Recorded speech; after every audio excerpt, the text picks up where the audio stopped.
अक्टूबर मेरी भी है। बचपन का जो जाकिर नाइक था वो कैसा था? मैं शरारती था। डॉक्टर साहब, आप जो माहौल में आए, इसका क्रेडिट आपकी वालिदा को जाता है या वालिद को जाता अगर क्रेडिट जाता है डॉक्टर इसरा है। यजीद के मसले पे मैं लाना चाह रहा हूँ आपको। अस्सलाम वालेकुम दोस्तों, आप सबका इस्तकबाल है हमारे यूट्यूब चैनल में। आज का हमारा रिएक्शन वीडियो है डॉक्टर जाकिर नाइक साहब के लिए। जी हाँ, क्योंकि उनको ना हिंदुस्तान और पाकिस्तान और बांग्लादेश बाकी पूरी दुनिया में उनको जानते हैं। एक ऐसे शख्सियत हैं कि उनको पूरी दुनिया में पहचानते हैं। कोई किसी भी दुनिया के कोने में जाओगे तो डॉक्टर जाकिर नाइक साहब को सब लोग जानते हैं।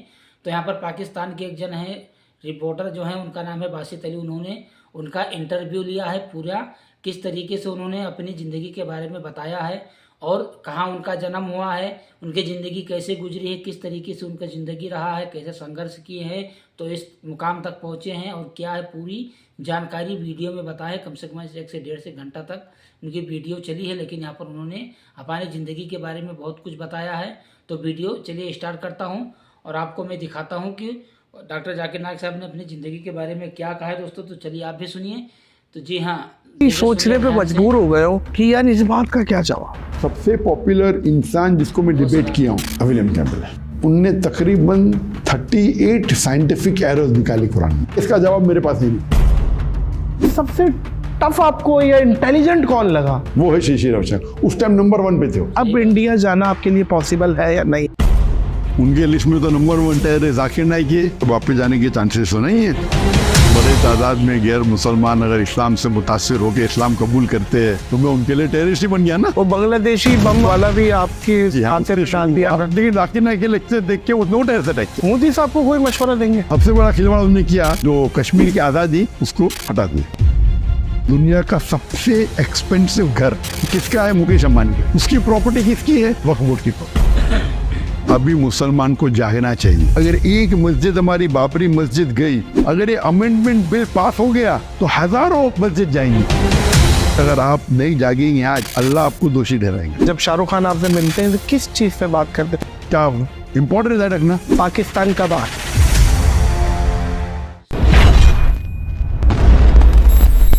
अस्सलामुअलैकुम मोअज़्ज़िज़ ख़वातीन व हज़रात, मैं हूं नादिर अली। दीन की तबलीग करके किया पूरी दुनिया को लाइक। आज मैं जिनके सामने बैठा हूँ वो हैं डॉक्टर जाकिर नाइक। अस्सलामु अलैकुम व रहमतुल्लाहि व बरकातुहू। वालेकुम अस्सलाम व रहमतुल्लाहि व बरकातुहू। Dream comes true. डॉक्टर साहब, आप बिलीव करें कि मैंने जब पॉडकास्ट फॉर्मेट को शुरू किया ध्यान से तो कुछ मैंने टिक मारे थे नामों को कि ये मैं अल्लाह करे एग्जीक्यूट हो जाए।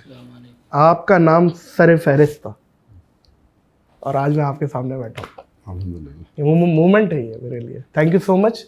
आपने इतने कम शॉर्ट नोटिस पे आपने इनविटेशन को कबूल किया।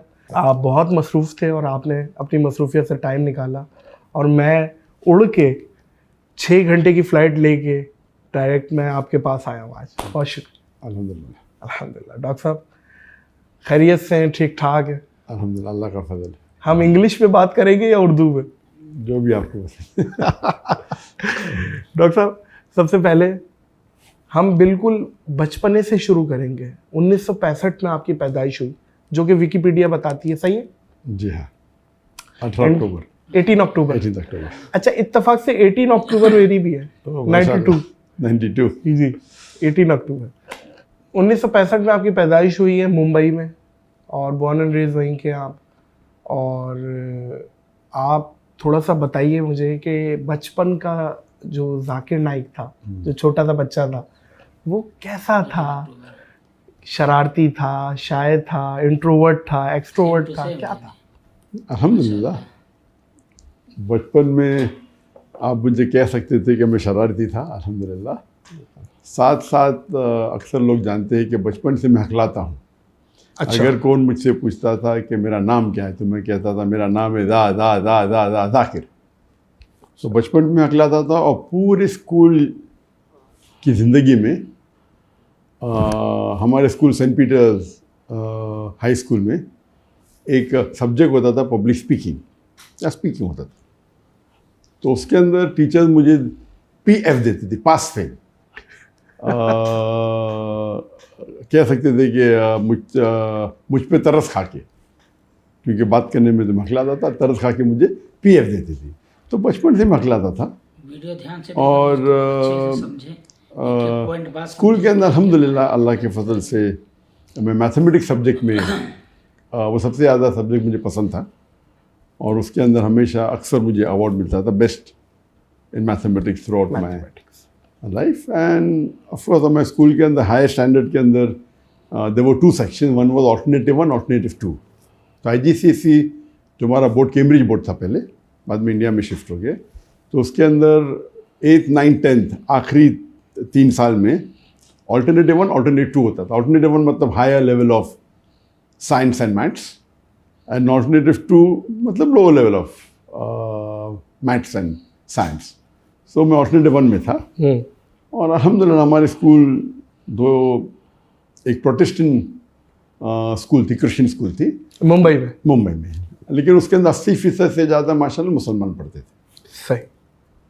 तो हमेशा बचपन में जहाँ तक के स्टडीज़ का सवाल था, अल्लाह के फजल से काफ़ी मैं आगे था, ज़हीन था। लेकिन स्पोर्ट्स में हमेशा, स्पोर्ट्स के अंदर एवरेज था। तो मेरी ख्वाहिश थी कि मैं एक बार रेस जीतना चाहता था स्कूल के अंदर। Right. लेकिन अल्लाह की मर्जी थी, स्कूल लाइफ में कभी भी नहीं जीता। लेकिन जब कॉलेज लाइफ में मैं गया, हाँ।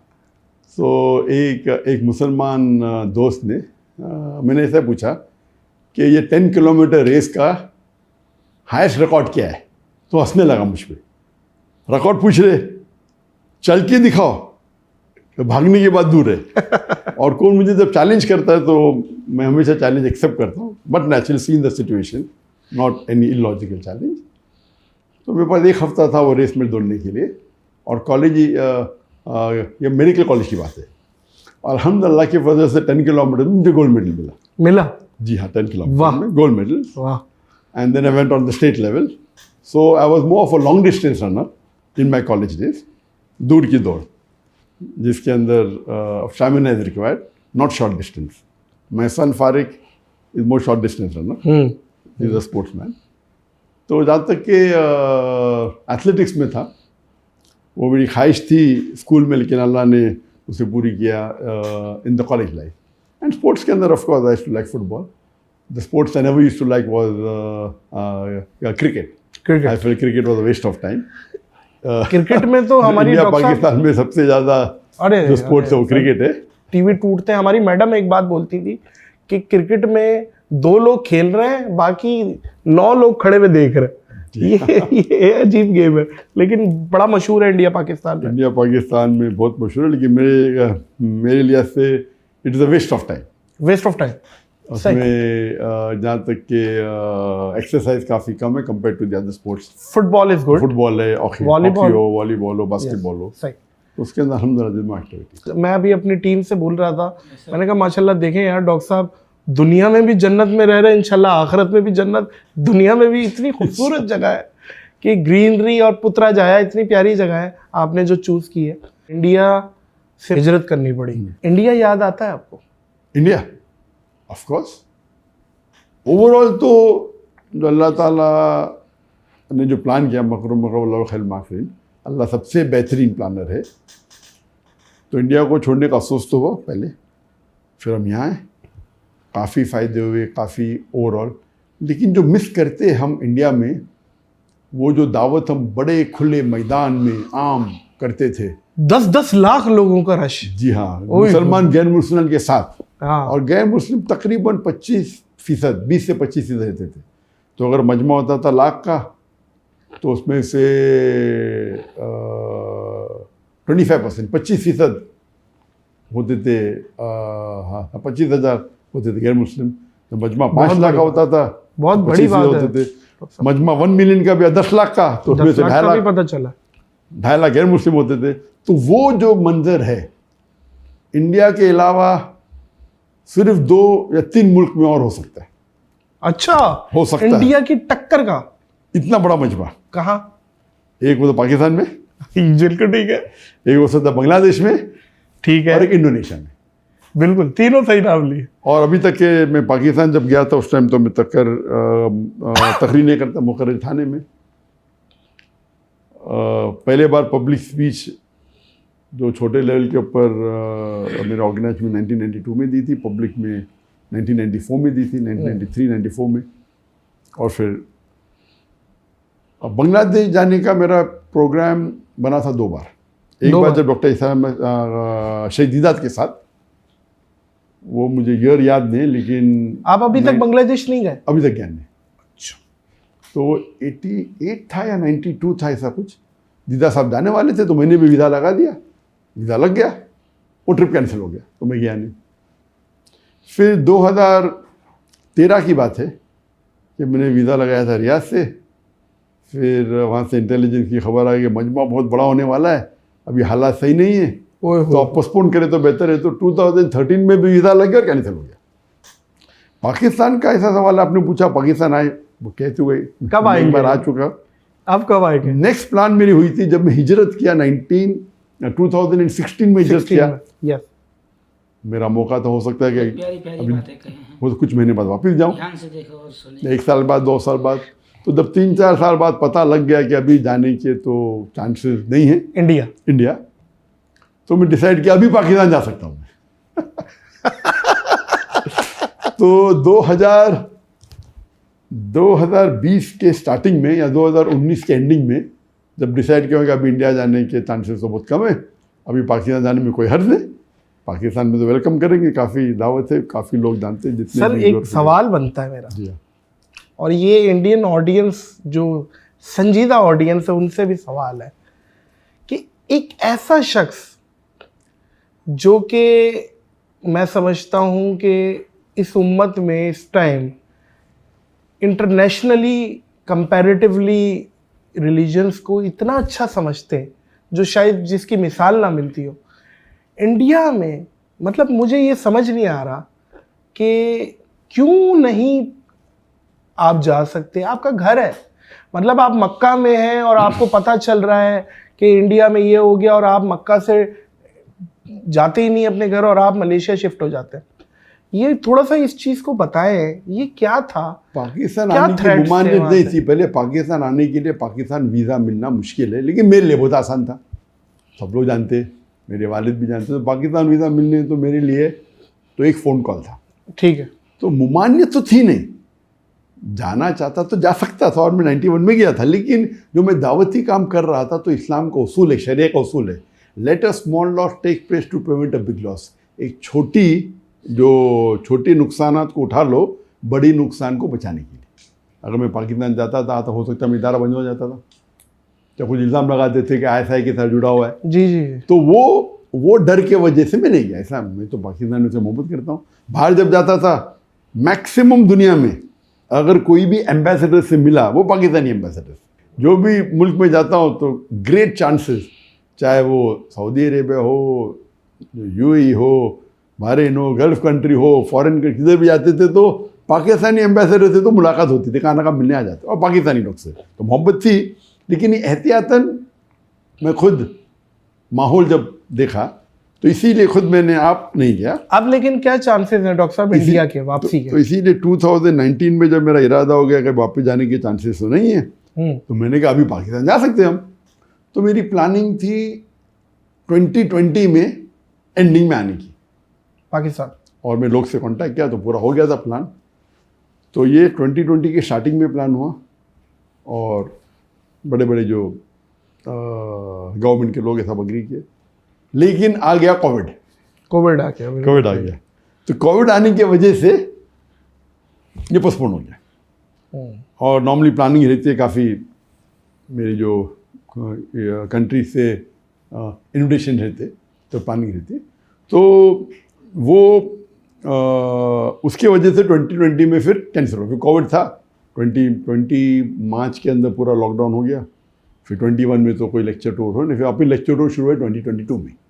21 में मलेशिया में शुरू किया लेक्चर देना में, लेकिन इंटरनेशनली 2022 शुरू और अभी वापस खुल गया। तो अब आपका है इरादा? जी अभी तो इरादा है, इन्विटेशन वापस से आने लगी। और 2020 में आप आने वाले थे। सर मुझे ऐसा लग रहा है कि अब आप आ जाएंगे, मेरा दिल कह रहा है। अभी इन्विटेशन हाल में आ गए तो इंशाअल्लाह, लेकिन अभी फिर से वो हालात जो होते पाकिस्तान में, ये प्रोटेस्ट हो रहा है, वो प्रोटेस्ट हो रहा है, तो वो डेट का ज़रा इंशाअल्लाह अल्लाह चाहो तो मैं चाहता हूँ कि इस साल आए इंशाल्लाह होपफुली। दुआ करिएगा मोअज़्ज़िज़ ख़वातीन और हज़रात, आप लोग भी, कि डॉक्टर साहब पाकिस्तान आए। डॉक्टर साहब मेरा सवाल वहीं रह गया, अब इंडिया जाना आपके लिए पॉसिबल है या नहीं है? इंडिया जाना तो एकदम आसान है, बाहर निकलना मुश्किल है। जाना तो इन्होंने रेड कार्पेट देगी मुझे, आओ भाई आओ, अच्छा अंदर आओ, जेल में बैठो, अरेस्ट कर लेंगे वो, जाहिर है।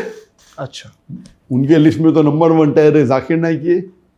अगर मैं बड़े तादाद में गैर मुसलमान अगर इस्लाम से मुतासिर होकर इस्लाम कबूल करते हैं, अल्लाह उनको हिदायत देता है, तो मैं उनके लिए टेररिस्ट ही बन गया ना। हालांकि काफ़ी इल्ज़ाम लगा, लेकिन अल्लाह की मदद से एक भी इल्ज़ाम साबित नहीं हुआ माशाल्लाह। जी जी जी। वो बांग्लादेशी बम वाला भी आपके खाते में डाल दिया था, उससे शुरू हुआ। उसके पहले तो कोई प्रॉब्लम था नहीं मुझे, लेकिन बांग्लादेश के अंदर 1 जुलाई 2016 में एक धमाका हुआ, एक टेररिस्ट अटैक हुआ, जिसमें 4 या 5 टेररिस्ट इन्वॉल्व थे और कोई 21-22 फॉरेनर लोग की मौत हुई। उसके अंदर एक जो टेररिस्ट था वो मेरे फेसबुक का फॉलोअर था। अंदाजा तो बांग्लादेशी न्यूज़पेपर एक 3 जुलाई को इन्फॉर्मेशन दी कि one of the terrorist was the follower of doctor Zakir Naik on the Facebook. Indian media ने उसको ट्विस्ट की जी और बोले ही वॉज इंस्पायर्ड। एक फॉलोअर होना अलग होता है और एक इंस्पायर्ड मुतासिर होके टेररिस्ट एक्ट करना अलग होता है, और एक फॉलोअर होना चाहिए। तासुर दे दिया कि आपका साथी है। हाँ, लेकिन जाकिर नाइक के लेक्चर देख के उसने वो टेररिस्ट अटैक किया इनडायरेक्ट। तौबा है। तो इंडिया मीडिया में, और उस टाइम वो हफ्ते में अल्हम्दुलिल्लाह maximum search name in the world वो जाकिर नाइक। आप गूगल के ऊपर Zakir Naik every day about 40-50 newspaper में, और इंडियन न्यूज़पेपर तो मुझे ओवरनाइट सर मोदी गवर्नमेंट ने मुझे और फेमस बना दी। तो इसीलिए मैंने कहा उनको, मैंने कहा जज़ाकल्लाह। और जज़ाकल्लाह मतलब अल्लाह उनको जज़ा दे। जो लोग अरबी जानते हैं वो समझ गए मैं क्या मैंने क्या कहा। इंग्लिश में थैंक यू भी कहा, नो प्रॉब्लम। लेकिन एक जज़ाकल्लाह अलग होता है और एक जज़ाकल्लाह खैर अलग होता है। जज़ाकल्लाह मतलब अल्लाह उनको जज़ा दे, जैसा किया, अच्छा का अच्छा, बुरा का बुरा। वाह। इसलिए अगर मैं कोई मुसलमान अगर अरब से कहूँगा जो अरबी जानता है और इस्लाम जानता, जज़ाकल्लाह, बोले क्या गाली दे रहे मुझे? क्या गाली भी हो सकती, गाली है नहीं, हो सकती है, लेकिन क्या मैंने कुछ गलती किया? तो जज़ाकल्लाह मतलब अल्लाह उनको जज़ा दे। तो अगर कोई गलत काम किया उसके लिए भी हो सकते हैं। तो सही में अगर किसी को आप शुक्रिया अदा करना चाहते होना चाहिए जज़ाकल्लाह खैरन, अल्लाह आपको जज़ा दे आपके अच्छे काम का। बिल्कुल सही है, दुरुस्त। तो एक बात है कि मोदी से मुझे बहुत फ़ायदा भी हुआ अल्हम्दुलिल्लाह। हिज्जत की इज्जत नहीं करता था मैं, और हिज्जत करने से बहुत फ़ायदा हुआ। अल्लाह ताला का ये प्लानिंग है। अल्लाह ताला जो प्लानिंग करता है, तो जो लोग इस्लाम के दुश्मन रहते उनसे भी बहुत से अच्छे काम करवा लेता है। मोदी साहब को कोई मशवरा देंगे? उनको तो बहुत मशवरा दे दिया मैंने। क्या कहेंगे मोदी साहब इस टाइम इंडिया के लिए कैसे हैं आपके नज़दीक? क्या अभी तो 10 साल तो बहुत रूल किया, अभी ये इलेक्शन के अंदर ज़रा उनकी पॉपुलैरिटी कम हो गई, हुई है, बहुत कम हो गई कंपेयर टू बिफोर। उन्होंने कहा था, उनकी पार्टी ने, और वो खुद कहा कि हम 400 पार करेंगे। 543 सीट से 543 543 सीट से उनको 400 से ज़्यादा मिलने वाले थे। अल्लाह की मदद से 50% भी नहीं मिले उनको। पहले इलेक्शन में 50 से ज़्यादा मिले थे, 52-53% विद कोएलिशन हो गए थे। फर्स्ट इलेक्शन 2014 की बात कर रहा हूँ मैं। डायरेक्ट अल्हम्दुलिल्लाह उनकी पार्टी अकेले 50% क्रॉस की, 54 या 55%, एंड विद कोएलिशन 59 हो गई थी। 2019 में अकेले उनकी पार्टी 58%, 59 हो गई, विद कोएलिशन कुछ 64-65 के ऊपर हो गई। तो इस टाइम बोले अकेले बीजेपी 400 पार। 400 पार मतलब over 2/3 majority alone BJP, not the coalition. तो 50% मिलने के लिए 272 सीट्स थे, 272 उनको मिले, कुछ उससे कम मिले, 250 ऐसे कम मिले उनको, और कोएलिशन के साथ वो 50% क्रॉस कर लिए, तो फिर से प्रधानमंत्री बन गए। लेकिन वो जो उनका रौब था, जो बढ़ते थे और लोगों ने खुदा मानने लगे, वो भी कम हो गया। इसीलिए जब उनके पास एब्सोल्यूट मेजॉरिटी होती और अगर कोएलिशन के साथ 2/3 होती, कुछ भी कर सकते, सही, मनमानी कर सकते, कॉन्स्टिट्यूशन से खिलवाड़ कर सकते। और सबसे बड़ा खिलवाड़ उन्होंने किया, वो 370 आर्टिकल को उन्होंने बैन कर दी, निकाल दी, और कश्मीर की आज़ादी उसको हटा दिया। और उस वक्त ये चल रहा था, जब 370 निकालने के पहले कुछ महीने पहले उनने अपने एक सबॉर्डिनेट, एक एमिसरी इंग्लिश में बोलते, एक आदमी को भेजा मुझे मिलने के लिए मलेशिया में। तो मिलना चाहते थे, मैं बोला कोई प्रॉब्लम नहीं। तो हमने एक 5 स्टार होटल में मुलाकात की इधर मलेशिया में, पुत्रजाय में। मैंने बोला आपको कौन भेजा है? तो बोला डायरेक्ट मुझे मोदी जी और अमित शाह ने भेजा, प्राइम मिनिस्टर और होम मिनिस्टर ने। ये कभी की बात है, 2018 जब ये 370 आर्टिकल निकला कश्मीर का, उसके कुछ महीने पहले। सही, 18 था या 2018 तकरीबन, या 19 जो भी था। तो क्या बात हुई इसमें? उन्होंने कहा कि हम आपके हमारे बीच में दरमियान मिसअंडरस्टैंडिंग हटाना चाहते। सही।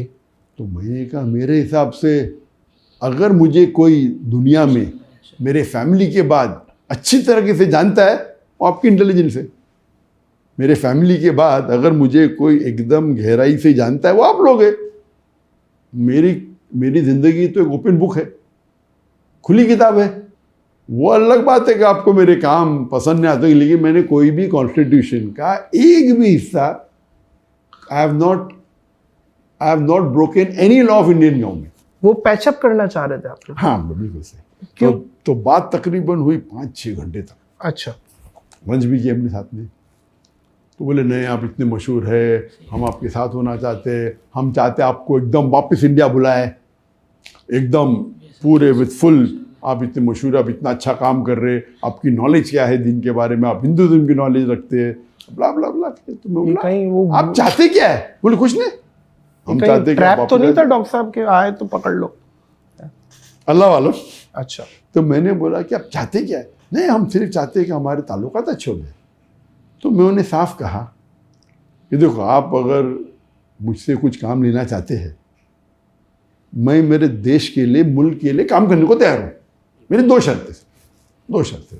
एक शर्त है, जो आप मुझे कहेंगे वो कुरान और हदीस के खिलाफ नहीं होना चाहिए, नंबर 1 शर्त। अल्लाह और अल्लाह के रसूल की टीचिंग के खिलाफ नहीं होना चाहिए। और नंबर 2, मुझे आपके पैसे की ज़रूरत नहीं। अगर ये 2 शर्त पूरी हो जाती, आप जो मुझसे काम लेना चाहते, मैं मेरे मुल्क के लिए हाजिर हूँ। फिर तो उन्होंने बोला वेरी गुड, नो प्रॉब्लम। तो गुफ्तगू हुई, काफ़ी गुफ्तगू हुई। आप चाहते क्या? नहीं, कुछ नहीं, हम कोशिश करेंगे अभी आपको वापसी आने के लिए। तो उस वक्त तो कुछ कहा नहीं, लेकिन एकदम पैचअप कर लिया ऐसा कि अभी हम with in couple of months आप वापस से आ सकते। मुझे उम्मीद तो थी नहीं। मैं बोला अगर आप, फिर मुझे कहने लगे वो आदमी, शख्स जो आया था उधर से, दिल्ली से, कि हम चाहते हैं कि आप हमारी गवर्नमेंट को सपोर्ट करो कश्मीर इशू पे, कि जो हम 370 आर्टिकल को निकाल रहे वो सही है। तो मैंने कहा ये तो नामुमकिन है, मैं मेरे मुसलमान भाइयों के साथ गद्दारी कर ही नहीं सकता। जो मुसलमान कश्मीर में, उनका हक है फ्रीडम, और जो ने मुआहदा किया है उसके तहत रहे तो कोई प्रॉब्लम नहीं। Article 370 is part of the it's a constitution. इसके अंदर दे हैव गॉट फ्रीडम। कुछ चीज़ के अंदर ऑटोनॉमी है, कुछ चीज़ के अंदर वो साथ में इंडियन गवर्नमेंट के है। लेकिन आप अगर कहीं ऑटोनॉमी को निकाल देंगे, वो तो जास्ती है उनके ऊपर। इंडिया को इंडिपेंडेंस जब मिला, काफ़ी ऐसे जो पार्ट्स ऑफ इंडिया है जो ऑटोनॉमस, इसमें तो मैं कुछ कर नहीं सकती। तो ये तो कुरान के खिलाफ है, हदीस के खिलाफ है, मेरे मुसलमान भाई का गद्दारी है। उनका रिएक्शन तो नहीं ऐसा मत, वैसा कुछ लिखो, मैं last out of the question. हाँ, ये बोल सकता हूँ क्या गलत हो रहा है, ये बोल सकता हूँ क्या गलत हो रहा है, and I am totally against it. ठीक है, उनका स्टाइल था, ये बीजेपी गवर्नमेंट का स्टाइल है कि मुसलमान को अगर जो चाहते हैं अपने काम कराने के लिए, चाहे उलमा हो, चाहे बिजनेसमैन मुसलमान हो, कोई भी हो, या गैर मुस्लिम हो, वो पहले आके प्यार से बात करते, फिर कोशिश करते पैसे दे के खरीदने की, नहीं खरीद जाता धमकी देते अंदर कर लेंगे। ये उनका फॉर्मूला है, प्यार से करके तारीफ करो, हम तुमको फ़ायदा देंगे।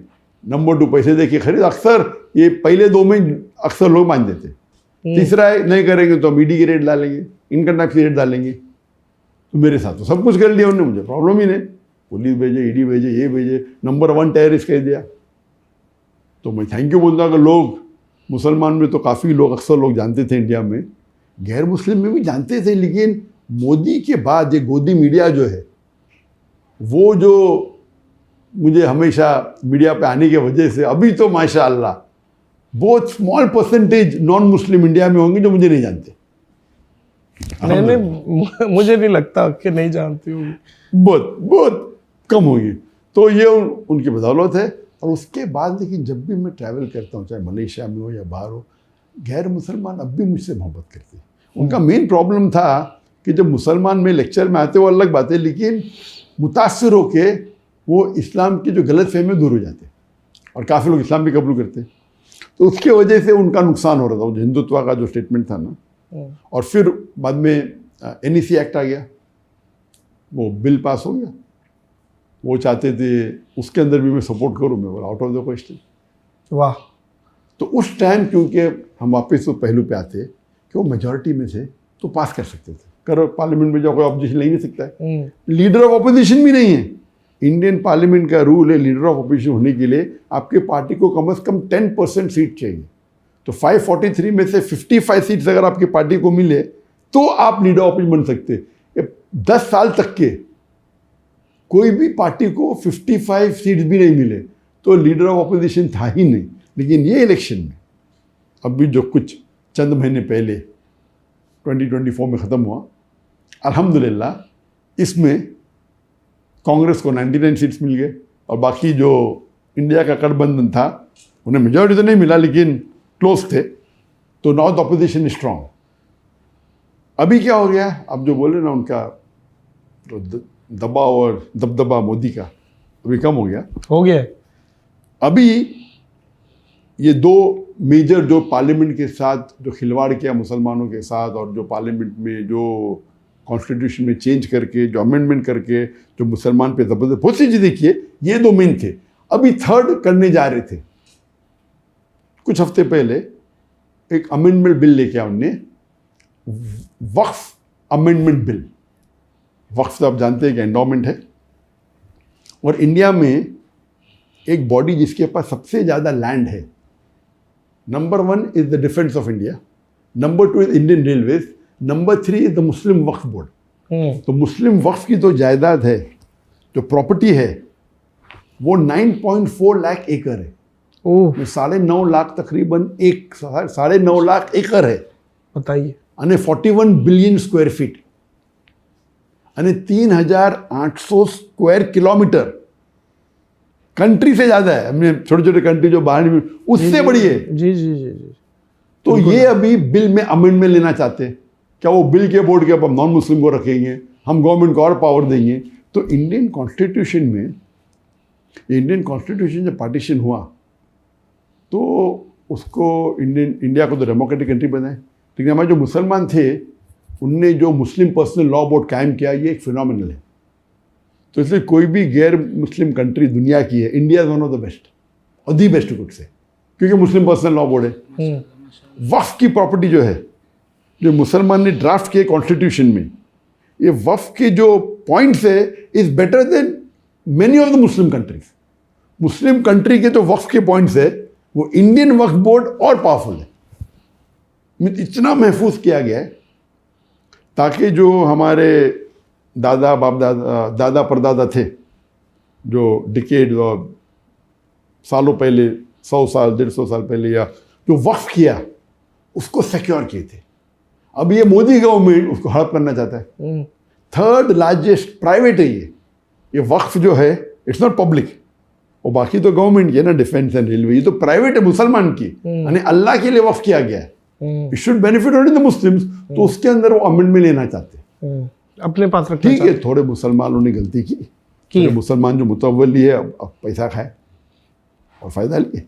तो फ़ायदा लेने से वक्फ बोर्ड का नुकसान हो रहा है, तो उस आड़ में उसको एक्सक्यूज बना के बोलते हैं हम अमेंडमेंट करना चाहते हैं। अमेंड करे तो ये पूरा हड़प कर सकते हैं। आप समझे ना? तो कुछ मुसलमान गलत है जो मुतवल्ली है, अपने फ़ायदे के लिए रिश्वत लेते, कम भाव के ऊपर ज़मीन दे देते ऑन रेंट, और कई बार गवर्नमेंट चीप रेंट पे ले देती। आपको शायद पता नहीं होगा, दुनिया का सबसे एक्सपेंसिव घर किधर है? मुंबई में। कौन किसका है? मुकेश अंबानी का। अच्छा। वो $2 बिलियन वर्थ है। कोई बोलता है 1, कौन बोलता है 1.5, $2 बिलियन। मुकेश अंबानी का। मुकेश अंबानी का। बताइए। दुनिया में सबसे एक्सपेंसिव हाउस, जो 27 माले की बिल्डिंग है एंटेलर, उसके ऊपर 3 हेलीपैड है, दुनिया का सबसे एक्सपेंसिव हाउस। उसकी प्रॉपर्टी किसकी है? वक्फ बोर्ड की प्रॉपर्टी। अच्छा, ये मुस्लिम वक्फ थी, लेकिन वक्फ की कोई मुसलमान ने गड़बड़ किया है, रिश्वत है क्या, मुझे पता नहीं डिटेल्स उसके ऊपर कोर्ट केस हुआ था। कोर्ट केस होने की वजह से महीनों तक या कई साल तक वो अपने घर में एंटर भी नहीं कर सका, लेकिन अभी वो क्लियर हो गया। अच्छा, आई मस्ट से कि शायद ये जो हिंदू हमारे भाई देख रहे होंगे वो शायद डिसएग्री करें इस बात से, ऐसा नहीं है। और नहीं, काफी फेमस ये केस हो गया था। हाँ, वो अलग बात है कि उसके अंदर मुसलमान की गलती तो होगी। उनने कैसा उनको दिया? वक्फ प्रॉपर्टी तो बेच नहीं सकते, वक्फ है ना। हाँ, वक्फ प्रॉपर्टी आप रेंट कर सकते, ये कर सकते। तो इसीलिए मैं कहता हूँ कि कुछ मुसलमान अपने फ़ायदे के लिए कुछ ना कुछ गलत कर देंगे, तो उसको इम्प्रूव करने के लिए आप लॉ में तब्दीली ला सकते। इतनी तब्दीली मत लाओ कि आप पूरा हड़प कर सके। तो उनमें बोला अच्छा हम वापस से चेक करेंगे, वक्फ प्रॉपर्टी है कहने हम गैर मुस्लिम को बनाएंगे उसके कमेटी में। गैर मुस्लिम कैसे कमेटी में आ सकता है? फिर कहने लगा कुछ प्रॉब्लम हुआ तो डीएम में वो डिस्ट्रिक्ट मजिस्ट्रेट कर सकता है। वो डिस्ट्रिक्ट मजिस्ट्रेट तो वो तो पूरा पॉलिटिकल अपॉइंटेड है। उसका मतलब ये अगर अमेंडमेंट बिल आ गया तो गवर्नमेंट चाहे तो आराम से प्रॉपर्टी हड़प कर सकती। सही है। तो ये मैंने चंद रोज पहले कहा। मेरा जो लास्ट सैटरडे हुआ था, हाँ, अभी क्या है, थर्सडे, तो 4 या 5 दिन पहले मैंने मेरे लाइव Q&A में कहा आज डॉक्टर जाकिर में। तो अभी इंडिया मीडिया में ऑफिस से आ गया, डॉक्टर जाकिर नायक भड़कीले बयान दे रहा है, मुसलमान को भड़का रहा है इंडियन गवर्नमेंट के खिलाफ। शुरू हो गया। नहीं, वो डॉक्टर साहब जवाब नहीं मिला मुझे कि जब आपने उनको जवाब दे दिया जो इंडियन ऑफिशियल्स आए थे, तो उनका क्या रिएक्शन था? वो फिर उठ के चले गए? नहीं, उस टाइम तो बाद में मेरे कांटेक्ट में थे ना। उधर गए तो एकदम अच्छे से गए, अभी आप अभी ग्रीन सिग्नल दे दे, आप वापस से इंडिया आ सकते। हाँ, मुझे तो उम्मीद थी नहीं, लेकिन मैं मेरे मुल्क के लिए जो भी जायज़ है, India is a great country. Yes, Modi ने अगर कुछ प्रॉब्लम किया तो उनसे इख्तलाफ हो सकता है, जगह से नहीं है। India is in terms of amongst the non-Muslim countries in the world, one of the best. अच्छा, non-Muslim countries, वो सब मुस्लिम कंट्री से भी अच्छा है, सही, अल्हम्दुलिल्लाह। वो एक अलग सब्जेक्ट है। अब इंडिया आप नहीं जाएंगे? नहीं, अल्लाह चाहा तो क्यों नहीं। अगर अभी मोदी नहीं रिया और जो नेक्स्ट गवर्नमेंट अगर जस्ट रहेंगी तो जरूर जाऊंगा मैं। क्योंकि अभी तक के I have not been convicted. जब इंडियन गवर्नमेंट ने फाइल की मेरे खिलाफ कोर्ट के अंदर, मेरी पूरी प्रॉपर्टी को जब्त कर लिया, तो हमने उनको कोर्ट के अंदर उसके अगेंस्ट पिटीशन फाइल की। तो उसका जज जो था, द चीफ जज ऑफ द ईडी कोर्ट, उसका नाम था मनमोहन सिंह, वो सिख था। तो उनने जब इल्ज़ाम लगाया था कि टेररिस्ट है, टेररिस्ट बयान देता है, लोग को बोलता है, भड़काले बयान देता है और टेररिज्म फैलाता है, तो वो जज ने कहा कि आपको शायद पता नहीं, मैंने सैकड़ों जाकिर नाइक के लेक्चर देख चुका हूँ। आप मुझे एक लेक्चर बताओ उनका, डॉक्टर जाकिर नाइक का, इन कॉन्टेक्स्ट उनने टेररिज्म को प्रमोट किया है, और मैं उनके पूरे प्रॉपर्टी के ऊपर जब्त लगाने का ऑर्डर दे दूंगा। सही, सिर्फ एक। हाँ, नहीं, लॉयर चुप हो गया। तो उनने कहा कि आपने डॉक्टर जाकिर नाइक के बयान देखे? तो लॉयर बोला नहीं देखा मैंने। तो आपने जब सुने ने उन पे इल्ज़ाम लगा रहे, कम से कम सुनो तो सही। तो हिस्टोरिकल जजमेंट था, तो उसके ऊपर स्टे आ गया। बस स्टे आने की वजह से हम उनको बेच नहीं सकते, प्रॉपर्टी को रेंट नहीं कर सकते। लेकिन उसके बाद आपको पता है, अगर कोई जज, उस टाइम मोदी का काफ़ी पावर, अभी भी है, जुडिशरी है, नहीं जरा ज़्यादा, तो जुडिशरी भी डरने लगी। आपने बयान उनके, अगर आपने फैसला उनके हिसाब से नहीं किया, आपको ट्रांसफर कर लेते उनके हाथ में। तो इंटरफेरेंस बहुत, ये अभी कम हो गया। तो ये जो आप बोल रहे, मोदी का जो पावर है अभी, ये अमेंडमेंट बिल क्या हो गया, जब उनने टेबल किया, ऑपोजिशन ने ऑब्जेक्शन लिया, तो parliament had to put it to a judiciary parliament, आप समझे ना। और बोले जिसको ऑब्जेक्शन है 13 सितंबर इज डेडलाइन, 13 सितंबर तक जो मुसलमान को बिल पे ऑब्जेक्शन करो, तो ये जुडिशरी पैनल हो गया। तो मैंने मेरे बयान में क्या और एक पोस्ट किया, क्या अभी मुसलमान को जागना चाहिए। अगर एक मस्जिद हमारी बाबरी मस्जिद गई तो इतना हल्ला गुल्ला हुआ, ठीक है, हाथ से निकल गई। अगर ये अमेंडमेंट बिल पास हो गया तो हज़ारों मस्जिद जाएंगी, क्योंकि ये वक्फ प्रॉपर्टी जैसा मैंने कहा 3800 स्क्वायर किलोमीटर से ज़्यादा है। इट इज़ 9.5 लाख तकरीबन एकड़ लैंड है। इसके अंदर हज़ारों मस्जिद है, लाखों होंगी, हज़ारों कब्रिस्तान है, मदरसा है, प्रॉपर्टीज़ है, आराम से हाथ से जा सकती है, हम कुछ नहीं कर सकते। तो मैंने कहा मुसलमानों से, अगर आप नहीं जागेंगे आज, अल्लाह आपको दोषी ठहराएगा, आपको और हमको। बेशक, ये हमारा फ़र्ज़ है। अगर हमारे बाप दादा ने परदादा ने वक्फ किया है तो हमारे बेहतरी के लिए, और हम सो रहे हैं, हम इसके रिस्पॉन्सिबल है। तो मैंने कहा आप जाके ऑब्जेक्शन रेज करो। और अगर 2.5% मुसलमान भी, हमारी आबादी 210 मिलियन है, 210 मिलियन है, 21 crore according to PW report and Indian report. अगर 2.5% भी, अगर 50 लाख भी ऑब्जेक्शन किए, 2.5% सिर्फ, तो ये बिल रुक जाएगा।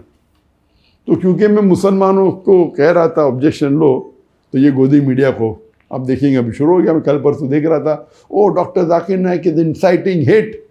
What inciting hate? मैं हक मान रहे हमारा। If I am trying to guide the Muslim brothers and sisters कि आप ये बिल को रिजेक्ट करो, तो ये अमेंडमेंट बिल रुक जाएंगी और मुसलमान का फायदा होगा। डॉक्टर साहब, आप जो माहौल में आए, दीनी माहौल में, इसका क्रेडिट आपकी वालिदा को जाता है या वालिद को जाता है, किसको जाता है? वहाँ से वो लोग भी माहौल में थे या आप निकले हैं घर से और आपने एक लेगेसी कंटिन्यू की है, ये क्या हुआ बताइए। जहाँ तक कि घर का माहौल था, अल्हम्दुलिल्लाह घर का माहौल काफ़ी इस्लामिक था, लेकिन वालिदैन ने कभी भी हमें फोर्स नहीं किया, कभी भी फोर्स नहीं किया कि नमाज़ पढ़ो, कहते थे लेकिन कभी ज़बरदस्ती नहीं की। ठीक है। तो हम जब मैं स्कूल में था तो बचपन से याद है मुझे कि मैं नर्सरी के अंदर या जूनियर KG में रोज़ा रखा है, लेकिन पूरा महीना मैंने पूरा किया सेकेंड स्टैंडर्ड में एट द एज ऑफ 7। तो 7 साल की उम्र में सबसे पहली बार मैंने पूरा रमज़ान रोज़ा रखा। उसके पहले एट द एज ऑफ 4 या 5 मैंने 5-10 साल से रखा होगा। और जहाँ तक कि नमाज़ पढ़ने का सवाल है, तो मैं मेरे वालिदैन को देखता था तो मैं नमाज़ पढ़ता था, कभी दिन में 2 बार, कभी दिन में 3 बार, कभी दिन में 4 बार, लेकिन कभी वालिदैन ने ज़बरदस्ती नहीं करी, लेकिन लोग पढ़ते तो मैं भी पढ़ता था। स्टैंडर्ड 7 या 8 के अंदर है जब मेरे वालिदैन की एक सहेली थी जिसने मुझे कहा कि बेटा आप जब नमाज़ पढ़ते तो 5 टाइम पढ़ते? मैं कभी कभी पढ़ता हूँ, कभी 3 बार, कभी 4 बार, कभी 5 बार।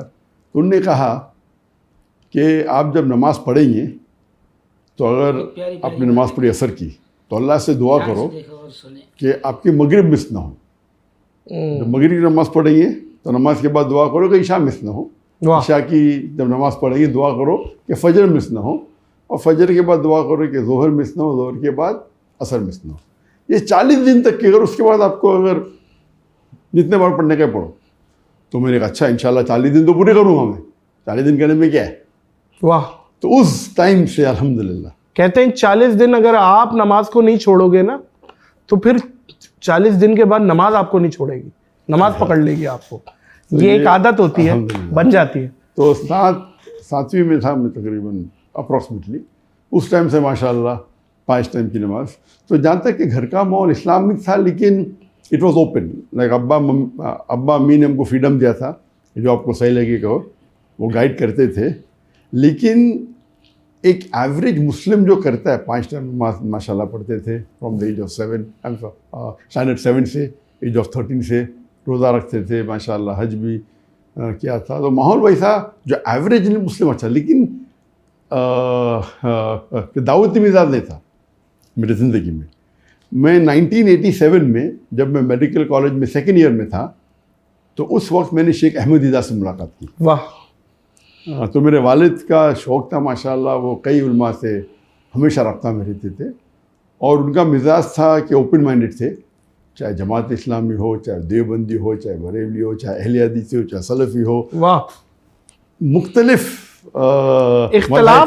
इख्तलाफ राय रखते थे लेकिन एक तरीके से, मतलब सारे भाई भी ने। वो माशाल्लाह मेरे वालिद का ज़रा अलग ही मिजाज था। ठीक है, आपको सही लगता है करो, मुझे ही सही लगता है। तो वो कभी बहस में नहीं पढ़ते थे, और वो अल्हम्दुलिल्लाह कि भाई हाँ, मैं 5 नमाज पढ़ो, ये करो। सही। तो अहमद दीदार साहब आए थे बम्बई में 1987 में। सही। तो उन्होंने मुझे कहा कि मिलने आते। उस टाइम मैंने एक आध कैसेट देखा था, मतलब क्या मिलने का, लेकिन वालिद ने कहा इसलिए मैंने गया मिलने के लिए। और जब मिलने गया मेरे भाई के साथ, तो मेरे भाई ने कहा कि आपका लेक्चर रखते कल। तो उन्होंने बोले अभी रात का टाइम है, कल रात को मैं जा रहा हूँ, हार्डली 20 घंटा कैसा रखेंगे आप? अच्छा ठीक है। तो हमने पहले बार ऑर्गेनाइज़ किया शेख अहमद दीदात का lecture without any media publicity, क्योंकि रात को तकरीबन 11-12 बजे उन्हें हाँका और नेक्स्ट डे 7 बजे शाम को प्रोग्राम था, तो प्रेस में देने का टाइम नहीं था। तो वालिद ने फ़ोन करके माशाल्लाह अपने कॉन्टैक्ट के लोग को बुलाए। तो वो प्रोग्राम पहला प्रोग्राम था शेख अहमद दीदात। उसके बाद नहीं, सही बात है, वो लाइव प्रोग्राम देखने के बाद मैं अहमद दीदात का फ़ैन बन गया। उसके पहले मैं फ़ैन नहीं था। सही। और अहमद दीदात को मिलने के बाद फिर हमने उनको वापस से बुलाया तकरीबन 7-8 महीने बाद, और वो 18 दिन के लिए आए थे इंडिया में। और उनके काफ़ी प्रोग्राम हमने रखे बॉम्बे में, और वो जब ऑर्गेनाइज़ किए तो उन्होंने पूरा सेट दिया था मुझे, लेकिन वो आने के पहले मैंने काफ़ी कैसेट उन्हें देख चुका था। उसके बाद मैं उनका फ़ैन बन गया और मैं उनको इमिटेट करने लगा।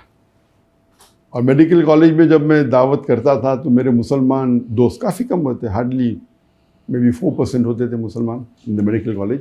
तो भाग जाते थे, बोलते कि जाकिर के साथ तो पिटवा देंगे हमें। तो मैं हमेशा कहता था कि, और वो कहते थे कि आप अगर दावत करेंगे अपने प्रोफेसर से वो आपको फेल करेंगे।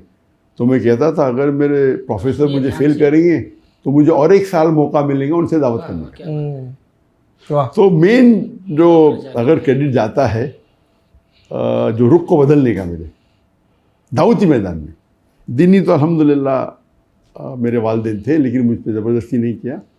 दीदार साहब को मिलने के बाद दीदार साहब ने मुझे डॉक्टर ऑफ बॉडी से डॉक्टर ऑफ सोल कर दिया, तब्दील कर दिया। वाह, doctor of body to doctor of soul, क्या बात है भाई। वाह, जिस्म का तबीब था, डॉक्टर था, अब रूह के, उसके बाद रूह का तबीब बन गया। और जो मज़ा मिलती थी अगर कोई पेशेंट को क्योर करने में, अल्हम्दुलिल्लाह। और मैं समझता था कि medical profession is the best profession in the world, इसीलिए मैंने चुना कि मैं डॉक्टर बनूँ। मेरे वालिद भी डॉक्टर थे, मेरे भाई भी डॉक्टर थे, उन्हें जबरदस्ती नहीं की, लेकिन मैं समझता था कि एक मेडिकल डॉक्टर, एक तबीब सबसे बेहतरीन प्रोफेशन है। जब दीदार साहब के बाद मिलने के बाद मुझे पता लगा कि अल्लाह ताला कहते हैं कुरान में सूरह फुसिलत में सूरह नंबर 41 आयत नंबर 33 में, वमन अहसनु क़ौलन मिम्मन दुआ इलल्लाहि व अमिला सालिहान व क़ाला इन्ननी मिनल मुस्लिमीन। Who is better in speech than one who invites to the way of the Lord, works righteousness and says I am a Muslim? कौन बेहतर है स्पीच में? वो शख्स जो अल्लाह की तरफ बुलाता है, वो इन्वाइट एंड, और वो कहता है कि मुस्लिम। तो सबसे बेहतरीन प्रोफेशन जो अल्लाह ताला के नज़दीक जो कुरान मजीद में कहा गया है वो एक दाई का, लोग को इस्लाम की तरफ बुलाना। और दाई, मोअज़्ज़िज़ ख़वातीन व हज़रात, डॉक्टर साहब दाई, डॉक्टर साहब की वाइफ दाई, डॉक्टर साहब के बेटे दाई, डॉक्टर साहब की बेटियां दाई, और मतलब एक पूरा ख़ानदान आपका माशाल्लाह दाई सिस्टम पे है और लेगेसी कंटिन्यू हुई भी है। सर अल्लाह आपको इस्तकामत दे इस चीज़ पे। तो माशाल्लाह आपने बहुत काम किया है दीन के हवाले से, अल्लाह ने बहुत काम मज़ीद लेना है। आपको अंदाज़ा भी है कि पाकिस्तान में आपको कितना प्यार किया जाता है? अल्हम्दुलिल्लाह। आपको डॉक्टर साहब अंदाज़ा है? आप यकीन करें, मैं एयरपोर्ट पे आया, कहाँ जा रहे हैं नाज़िर भाई? मैं डॉक्टर साहब के पास जा रहा हूँ, पॉडकास्ट। डॉक्टर जाकिर, अच्छा यार मेरा सलाम देना, मेरा ये सवाल करना, मुझसे ये, एवरीवन इज मतलब एक्साइटेड।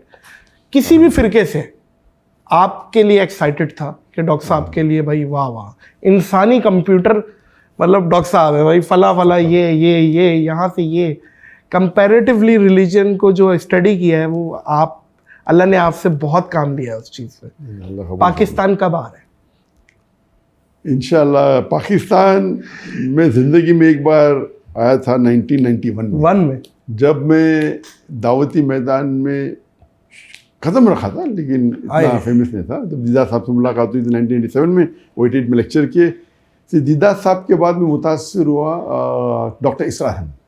तो पाकिस्तान का मेन मकसद था डॉक्टर इसरार अहमद से मिलने का। तो दीदार साहब से जब मुतासिर हुआ तो मैं कसर देखने लगा, उनके वजह से बाकी मौलाना, बाकी मुकर्रर की तकरीर देखने लगा।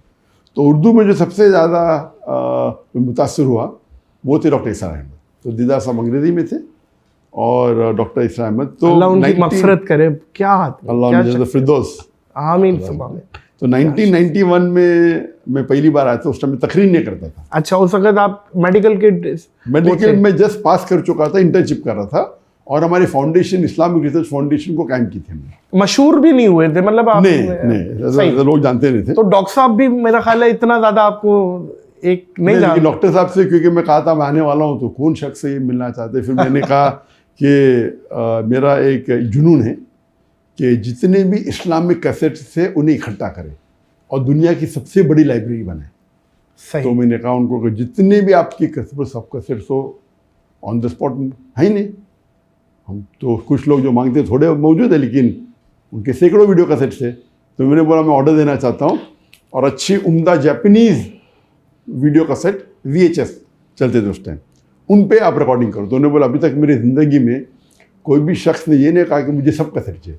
तो मैंने कहा जितने शिकागो में आपके कैसेट सब मैं कलेक्ट कर चुका हूँ, कराची आपके सेंटर में से ले चुका हूँ, अभी आपके लाहौर ब्रांच में से सब लेना चाहता हूँ। तो और डॉक्टर साहब से काफ़ी मुतासिर था। तो जब मैंने कहा उनसे कि आपका क्या मकसद है आने का, मैं बोला आपसे मिलने का मकसद था और यहाँ इस्लामिक इदारे देखना चाहता हूँ। और वो मेरा शौक़ था कि वर्ल्ड वाइड जितने इस्लामिक इदारे हैं, जितने स्कॉलर्स हैं, जितने दाईद है, जितने मुबल्लिग है, उनसे मिल के गुफ्तगू करना और इल्म हासिल करना। तो उन्होंने कहा पाकिस्तान में आपको इस्लामिक इदारे तो बहुत मिल जाएंगे, लेकिन इस्लाम नहीं मिलेगा।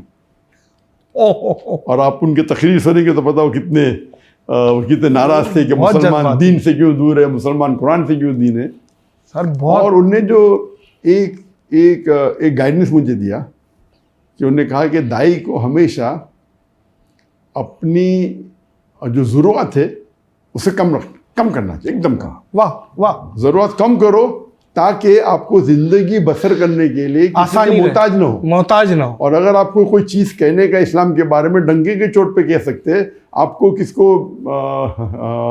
ख्वाहिश को पूरी करना, किसको फ्लैटर करने की ज़रूरत नहीं। बिल्कुल सही है। और ये जो उनने ज़ोहद का कायम जो एडवाइस दिए, और अल्लाह के फजल से अल्हम्दुलिल्लाह अल्लाह ने काफ़ी नवाजा है। तो इन टर्म्स ऑफ फाइनेंस कभी तकलीफ नहीं। जैसे आप कह रहे थे कि मेरे वालिदैन ने, जब मैंने कहा उनको कि क्या मुझे दाई बनने का है, तो वालिदैन ने बोला नो प्रॉब्लम।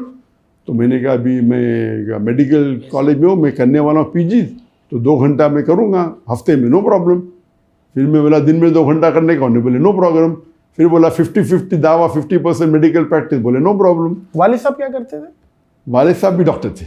अच्छा, वो भी डॉक्टर थे? वालिद साहब साइकियाट्रिस्ट थे, माशाअल्लाह, उनको ज़्यादा खैर दे। तो फिर मैंने कहा कि हम 50-50, बोले नो प्रॉब्लम।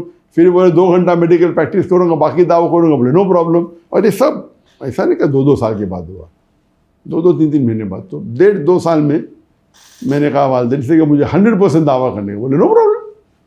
तो पूरा सपोर्ट था उनके पास, उनका सपोर्ट था। तो मुझे कोई जहाँ तक कि मेरी फाइनेंस का प्रॉब्लम ही नहीं था। जब मैं डॉक्टर इसरार अहमद साहब से मिला तो उन्होंने क्या, अपनी ज़रूरत को आप कम करो। और ये मैं पहले बोल चुका आपको, लेकिन उन्होंने कहा कि आपको दोनों में से चुनना पड़ेगा, दुनिया या दीन। नहीं, इधर मेडिकल, अगर आपको माहिर बनने का है, इधर मेडिकल डॉक्टर या दाई। इस्लाम में तो दीन और दुनिया दोनों हैं, एक वाहिद मजहब है जिसमें दोनों इंपॉर्टेंट। वाह वाह वाह। लेकिन अगर आपको स्पेशलिस्ट बनने का है, उनने कहा कि मैं 7 साल कोशिश किया, मेडिकल डॉक्टर था और दावत भी करता था, अगर एक फील्ड में माहिर बनने का, दोनों में से एक चुनो। तो वो मेरा एक मकसद था। जब मैं वापस गया उस टाइम मैंने वाले से कहा तो मुझे 50-50 करने का है, फिर मैंने फुल कहा। तो ये जो मेरा पीरियड था आफ्टर पासिंग में MBBS, और ये तकरीबन 1 से 1.5-2 साल था जब मैं करने वाला था पोस्ट ग्रेजुएशन, फिर मैं ड्रॉप कर दिया। तो डॉक्टर इसरार अहमद साहब का काफ़ी बड़ा हाथ था इसमें। क्या मैंने मेरे मेडिकल प्रोफेशन को मैं भी जल्दी छोड़ा, हो सकता था कि और मैं टेस्ट करता था। और वालिदैन की तरफ से पूरा सपोर्ट था, वालिदैन की तरफ से, भाई की तरफ से, बहन की तरफ से, फैमिली की तरफ से, कि आप अपनी फ़िक्र मत करो, आपकी लिविंग का फ़िक्र मत करो, आप फुल टाइम दाई बनो हम आपको सपोर्ट करेंगे। डॉक्टर इसरार के बाद उस मुलाकात के बाद उनसे मुलाकात नहीं हुई जब आप माशाल्लाह नहीं, फेम पा लिया आपने, नहीं, इतने बड़े पब्लिक फिगर हुई? 91 में मुलाकात हुई थी, उनके बाद हमेशा टच में थे। टच में थे। और फिर हमने उन्हें 2004 में ईयर बराबर, आई थिंक 2004 के करीब है, सही। हमने उनको इनवाइट किया था इंडिया में। आए थे इंडिया में इनवाइट किया हमने 2004 में, और वो आए थे। और हमने माशाल्लाह उस टाइम हमारा लेवल ज़रा कुछ दूसरा था, तो दीदा साहब को पहले हमने ऑर्गेनाइज किए थे लेक्चर, तो हमें तजुर्बा था। बाकी काफ़ी लेवल कुछ और का मतलब वो हद्दे नजर पब्लिक ही पब्लिक, ध्यान से कैमरा दिखाई नहीं पा रहा। नहीं, हमारा उस टाइम जब हम दीदा साहब को बुलाए तो दीदा साहब बहुत मुतासिर थे। दीदा साहब ने सिर्फ एक चीज़ कहा, देखो बेटा मुझे अच्छा माइक्रोफोन चाहिए। अच्छा माइक्रोफोन चाहिए।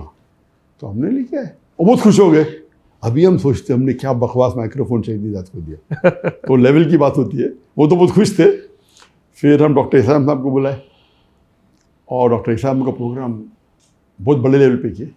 वो तो बहुत खुश थे, बोले मैंने इतने लेक्चर टूर किया दुनिया भर में, इतना अच्छा मेरे ज़िंदगी में नहीं हुआ। सुभान अल्लाह। वो कभी थी 2004, उस टाइम हमारा लेवल मेरे हिसाब से अभी बोलता, उस टाइम हम बहुत खुश थे। उनने कहा कि हमें 10 दिन एक ही वेन्यू पे लेक्चर। बोला डॉक्टर साहब बम्बई इतना बड़ा है, एक लेक्चर यहाँ दो यहाँ दो, नहीं, मेरा मकसद है एक पे दो। मैंने पब्लिक 10 दिन तक कैसे आएंगे? और माशाल्लाह वो मशहूर थे, दीदा साहब के लिए तो पब्लिक थी।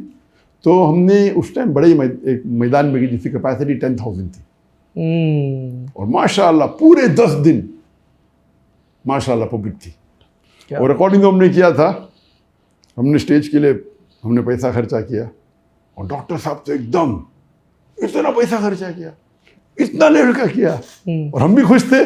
अभी सोचते इतने बड़े शख्स के लिए हमने इतना कम खर्चा किया। हाय हाय हाय, वाह लेवल की बात है।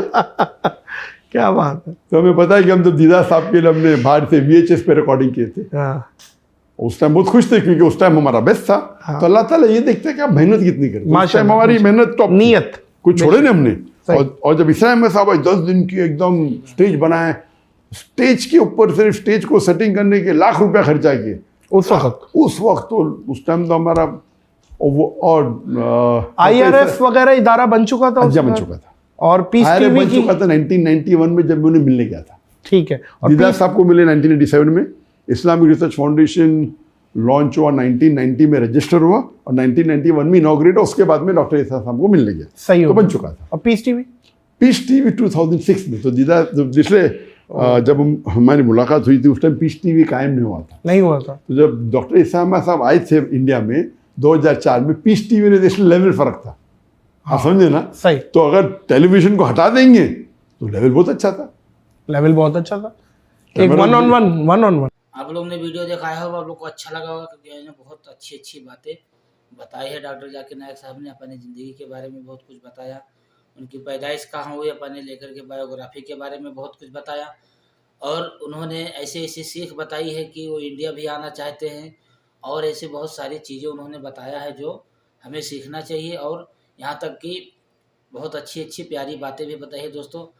और जाकिर नायक साहब एक ऐसे अच्छे इंसान हैं जो वो हर जगह उनका चर्चा होता है, हर जगह उनको हर लोग मानते हैं, और जहाँ भी जाते हैं चाहे पूरे दुनिया में वो रहते हैं। और यहाँ तक बताया कि उनके मलेशिया की लाइफ कैसे है, मलेशिया की ज़िंदगी कैसे कट रही, पूरी बातें उन्होंने अच्छे से बढ़िया से बताया, और बहुत कुछ सीख भी दिया है हम लोगों को। यहाँ तक बताया कि कोई मुसलमान टेररिस्ट नहीं होता है, ये भी बात हक है, क्योंकि कोई भी मुसलमान टेररिस्ट नहीं होता है। आप इस बात को ध्यान रखें, इस तरीके से किसी मुसलमान को हकारत भरी नज़रों से न देखें। और बहुत सारी चीज़ें यहाँ पर डॉक्टर जाकिर नायक साहब ने बताया हमारे गुरु, जो हम सीखना चाहिए हम सबको। इस वीडियो से बहुत कुछ सीख भी मिली है। और अगर आप आज के लिए इतना ही, क्योंकि इसमें पूरा नहीं आ पा रहा था, अगर दूसरा पार्ट भी अगर आप देखना चाहते हैं तो कमेंट करें, इंशाल्लाह ताला हम दूसरा पार्ट भी बनाएंगे, दूसरा पार्ट भी इसमें ज़रूर डालेंगे। ये पहला पार्ट है, क्योंकि थोड़ा लंबा हो गया था वीडियो, इसकी वजह से मैं बहुत ज़्यादा हो जाता है, इसकी वजह से मैं इतना ही डाला यहाँ पर। इंशाल्लाह अगली वीडियो लेकर के आऊँगा दूसरा पार्ट, जो इसमें बाकी की ज़िंदगी, बाकी की बातें जो है वो भी यहाँ पर हम इंशाल्लाह शेयर करेंगे आपके साथ। और अगर हमारा वीडियो अच्छा लगा तो चैनल को सब्सक्राइब जरूर करें, और साथ ही बेल आइकन दबाएं, ताकि इसी तरीके से रिएक्शन वीडियो आपके सामने एक अच्छी बातें सीख के साथ लेके आता रहूँगा। आज के लिए इतना ही, इजाज़त दे हमें, अपना ख्याल रखना, दुआओं में याद रखना। अल्लाह हाफिज़, अस्सलाम वालेकुम।